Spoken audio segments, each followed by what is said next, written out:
the moment of discovery becomes the moment of destruction. If you were so fucking good, you'd still be in your own country. You were not chosen to be a part of the academy. You were selected because of your wallet. ODP should stand for Overdetermined Parent, not Olympic Developed Program.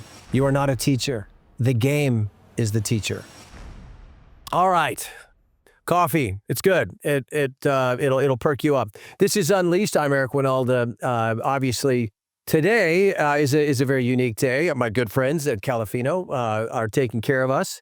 So this program is brought to you by the good folks at Calafino Tequila.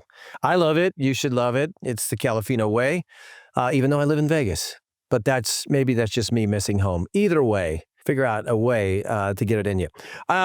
Today, all right, this is going to be controversial to say the least, but today we're going to talk about youth soccer. We're going to talk about the academy systems and the way that we do things, the way the rest of the world does things, and the way it's actually, as a whole, going completely in the wrong direction. As a starting point, let's just start here. This is the coach of the current world champion, Argentina.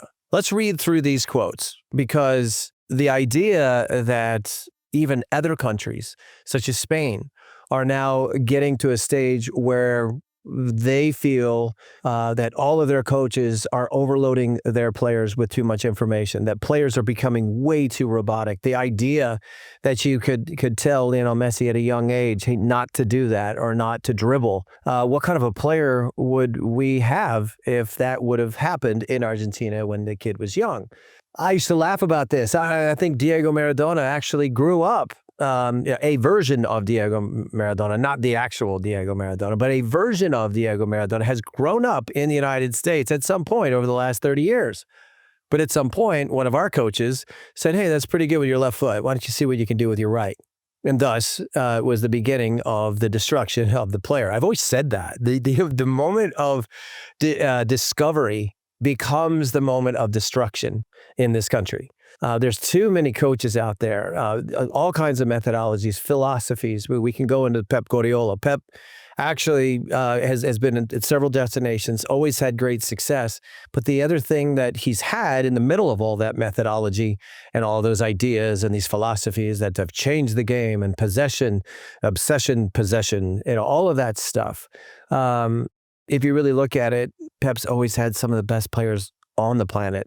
He would never do very well with players who couldn't execute some of the technical things that are necessary in order to play the way he wants to play. I mean, not everybody can do a 1-2 in a phone booth, okay? But the players that he's had over the years have been able to demonstrate a willingness to try it, an audacity at times to play the game at such a high level. But the technical ability necessary to do that makes it second to none. Now, there's been so many disciples, if you will, of Pep Guardiola now that have tried to replicate or emulate what he has done with players of lesser talent. And that's kind of the sickness that has creeped into this. I mean, it's not just every team trying to build out of the back. It's not just, this idea that there's pattern play and then that the opposition is never going to figure out the patterns once you've done it 6 or 7 times. But the whole idea of what we are developing is really scary right now. And some of these ideas, they've infiltrated their way into other places in the world, as evidence to our coach from Argentina's comments about what's happening to his own children, because it hits hard. I have a kid that I tried to coach because I felt that it was necessary to continue to have the creative ability to play this game. I didn't want to beat the kids that I've coached up and tell them they can or cannot do something, but that certainly is something that has become a common practice in the United States. And we have tons and tons of coaches, most of them with foreign accents, that come to the United States to teach us the game. A couple things going on here. If you were so fucking good, you'd still be in your own country, right? You came here because you had a better opportunity, and our country is so damn big, you end up in places that, no offense to these places, but you end up in places like Des Moines or Omaha, Nebraska, or somewhere in Texas, or down there in Florida, or in Alabama. But that accent is great, and it's still working. It really is. And people love it. They eat it up. And what ends up happening is you get a position as a technical director somewhere in our country, and simply because it sounds good doesn't mean that it's always good. Now, look, as far as the game goes, and as far as the players that we have and what is happening in our country, it's not any different than when it was 30 years ago. People are screaming about how far we've come in our ability to develop players.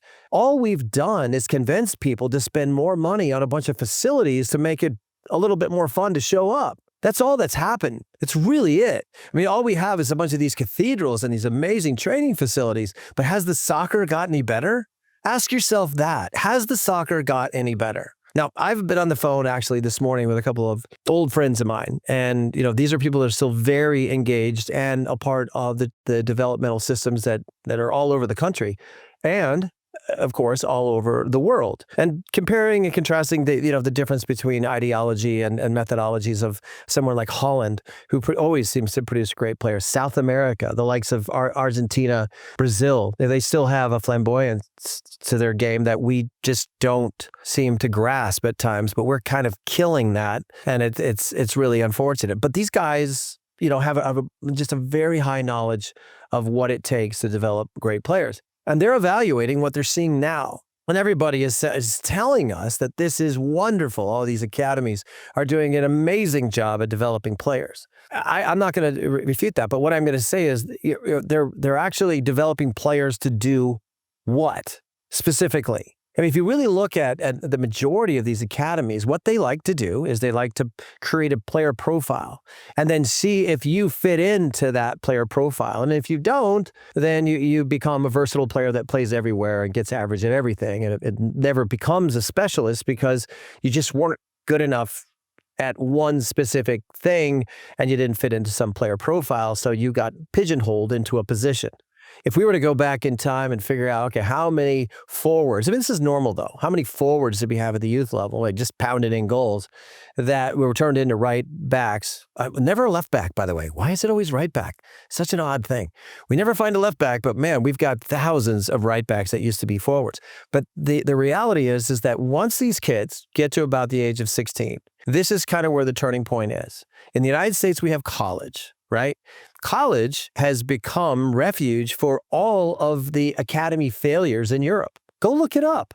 Go look at the teams that are having success. They're not players that were produced out of our academies. They don't go to college anymore. What ends up happening is, because of the academy systems, the colleges are forced to look somewhere else. So the best place to look is, okay, who's the top 10 dropouts out of big academies when they were 16, 17, 18 years old? Who are the kids that are kind of pissed off that they were told they weren't good enough, were still kind of good enough, and they love the game, and they're going to use America to give them an education? Who's going to hold that against them? Nobody. And for the likes of some of these coaches who have discovered this onslaught of talent that can make the collegiate game better and reward some of these kids, allow them to continue to play, give them scholarships. It really has become this scenario that all of the American players, if you are an academy dropout, you will be second in line, third, fourth in line if there is a European player standing in front of you. So this is the part that's going to sting. This is the part that's going to really, it's going to hit home maybe. A lot of people will say, it's the God's honest truth. I'm not lying. This is the direction that maybe the country should go. But this industry, man, nobody is going to be able to take down the pay-to-play model. Nobody. But the hard part is, and if you're listening to this as a parent, if you right now are paying to be in an academy, you are not in an academy. It's that simple. You were not chosen to be a part of the academy where they will flip the bill. You were selected because of your wallet. And that's where we are. We have a bunch of players who are populating all of our fields across the country who are told that they are in an academy scenario with subpar coaches and subpar play. They're not getting any better. And what happens to the good players? The good players that are part of these academies, 2, 3, 4 kids a team, and they're dribbling around cones. And the job of that technical director and or coach is to convince you to stay on board. Keep paying that $1,000 a month because we're going to get you to where you need to go.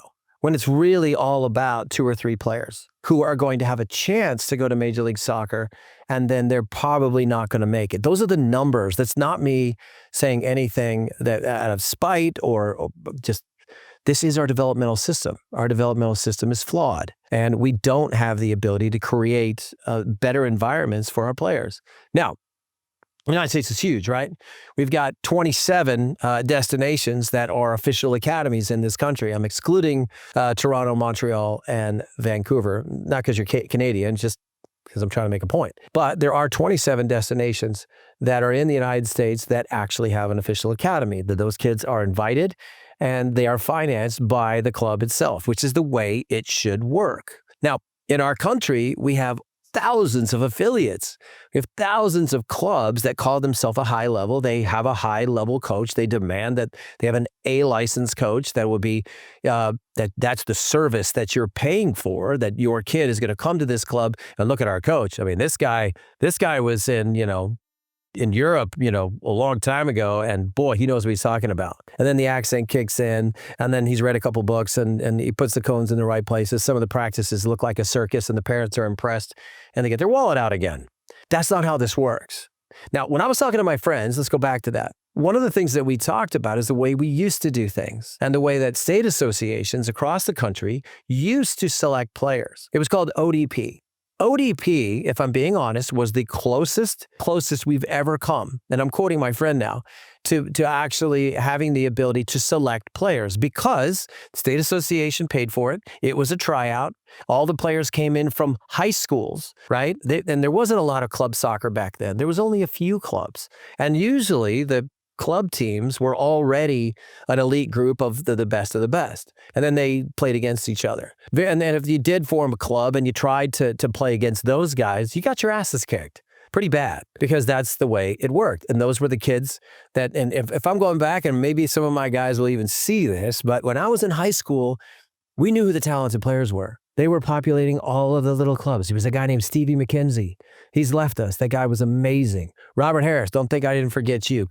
Oh, man. Sean Christensen, Paul McCulley. I mean, these were real players. Wally Androsky. We knew when we got together that this was going to be a collection of the best. And that's what ODP stood for, Olympic Development Program. And that's where it all worked. And eventually you ended up out there in Colorado Springs, going up against the other regions because you were some of the best players in the country. That was actually a better way of selecting players. Now, the big thing is like, well, they haven't had enough time to play together, and they need more time. This is just coaches trying to get into your wallet again. That is such a false statement. Good players figured it out pretty quick. And to be honest, if we're in some of these trialistic kind of scenarios, these kids are. This is part of becoming a good player. This is the very essence of being creative. To be able to understand in only a couple of minutes what the players around them like to do.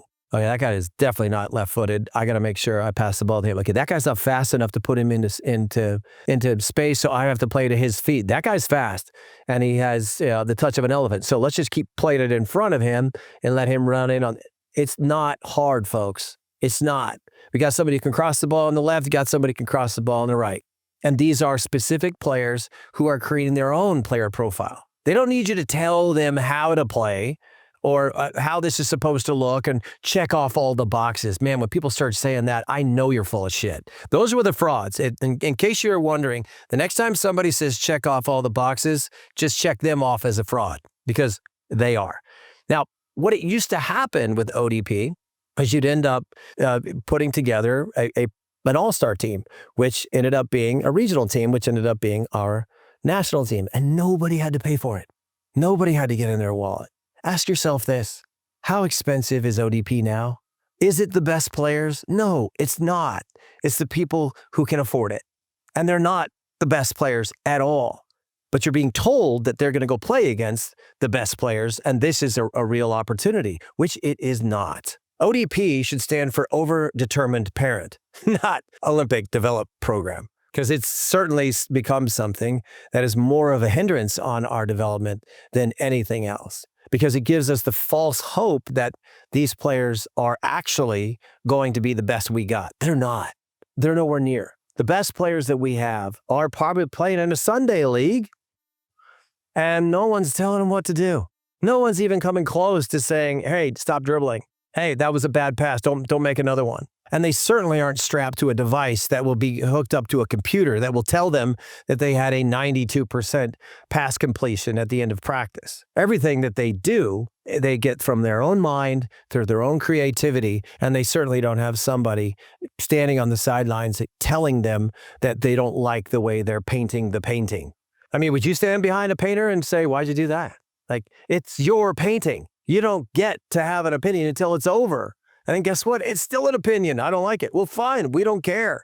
Somebody just bought it for $2 million, so it must be good to people who are experts, which most of us probably aren't. But look, it's very complex, and it's become bothersome. It's become something that really hits home with me, not just because I have kids, but I've been a part of this system.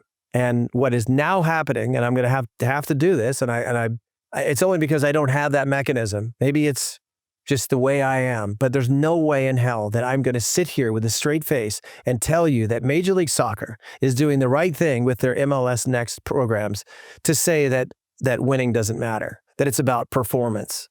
This is probably one of the most embarrassing things that we have ever done as a soccer nation. I used to be a part of that. I could not be a part of that ideology. I'm sorry, not sorry at all.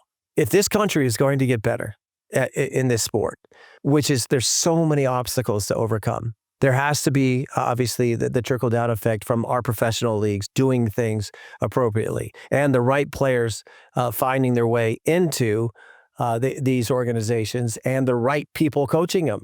The last thing I will say, and I hope this stays with you, and if you're out there and a coach and you're probably spitting on your screen right now and really upset that I'm sharing the truth with the world because you may lose your job, no one's gonna fire you, whoever you are. If you're worried about that, no, these people are so stupid, they're gonna keep paying you to do it.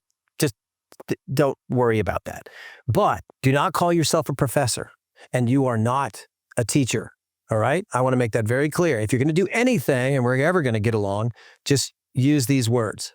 You are not a teacher. The game is the teacher. You are a facilitator of learning. Get that, and then maybe our kids got a chance. All right, that's it.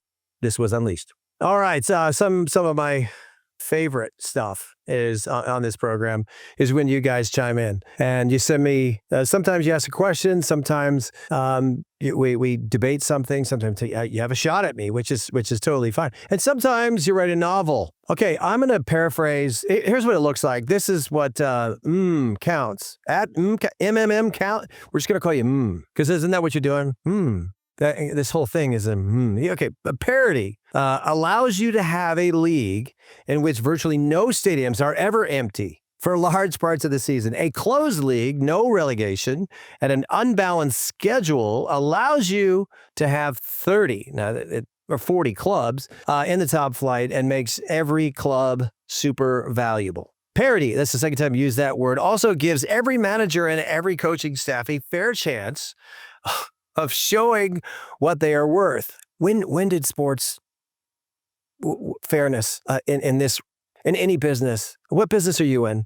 Do you complain when somebody in the same business that you're in has a pretty good idea, gets ahead of the game and beats you to the punch? You lose money because they were smarter. What does that force you to do? Get better. All right, you get a little specific here. We haven't produced any. You ready for this? Managers who are truly world-class, although some are pretty good. I remember when Bruce Arena broke the points records with the Red Squad.